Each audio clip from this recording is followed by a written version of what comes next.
Сәлеметсіздер ме, құрметті оқушылар? Бүгін 8 сыныптың физика пәнінен 18 жаттығуды қарастырамыз.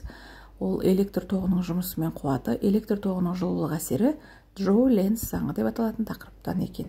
Тақырыпты қарастырмас бұрын, ең алдымен каналға тіркеліп, подписаться батырмасын басып, лайк басып, комментарий жазып отыруды ұмытпаңдар.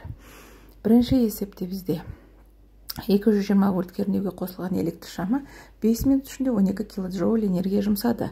Шамдағы тоқ күші қандай дейді. Яғни бұны табу үшін біз Джоуль-Ленц заңын қолданамыз.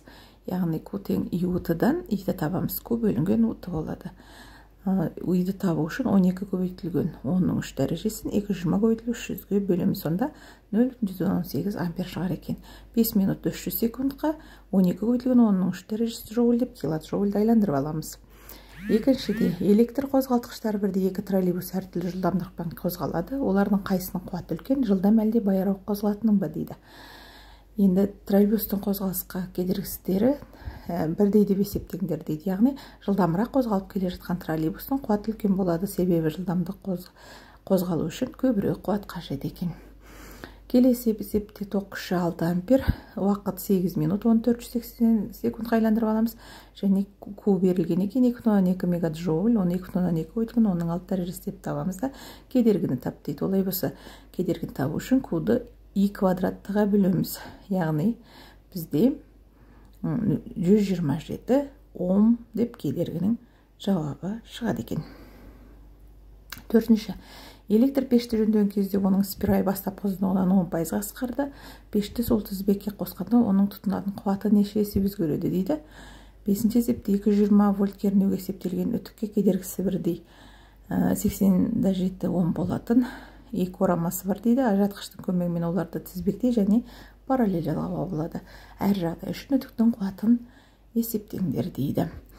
Каналға тіркелуді, лайк басып, комментарий жазуды ұмытпаңдар. Достарың мен сыныптастарыңменен бөліссеңдер болады. Енді төртінші есепті қарастырсақ, біз қуат P2-ні P1-ге қатынасын есептейміз. Ол деген U-дің квадраты бөлінген R-дің квадраты R2 болады. R2-нің орнына біз L2-ні қойып, бұдан U квадраттар менен ролар қысқарып кетеді ес барлығы. Сонда L1-дің L2-ге қатынасы ол 1-ді 0,19-ға бөлгенде, яғни 1,1. Яғни қуаты 1,1 есе артады екен. Енді бесіншіде бізде кернеу беріліп тұр, кедергі беріліп тұр екеу. Бізде параллель жалғағандағы және тізбекте жалғағандағы қуаттарын тап дейді. Енді бұл жердегі өзгеріс бізде тізбекте жалғағанда кедергілер бір-біріне қосылады да, параллель жалғағанда ол R1 көбейту R2 бөлінген R1 қосу R2 менен шығарылады екен. Егер балалар үлгерілмей жатсаңдар, онда видеоны қайтадан артқа жылжытып, тоқтатып алып қарауларыңызға болады. Алтыншы есепте көтергіш кранның электр қозғалтқыш кернеуі 380 вольт тоқ көзіне қосылған. Осы кездегі орамдағы тоқ күші 20 ампер. Егер кран массасы 1000 килограмм жүкті 20 метр биіктікке 1 минутта көтерсе, оның пәкі қандай дейді. Енді бұл есепте де ең алдыменен берілген жазып аламыз. U тең 380 вольт, I тең 20 ампер, массасы биіктігін барлығын жазып аламыз. Бұл жерде жұмысымыз A тең U I-T болады. Потенциалдағы энергия mgh болады. Бұдан пәкті табатын болсақ, осы mgh-ті U I-T-ға бөледі екенбіз.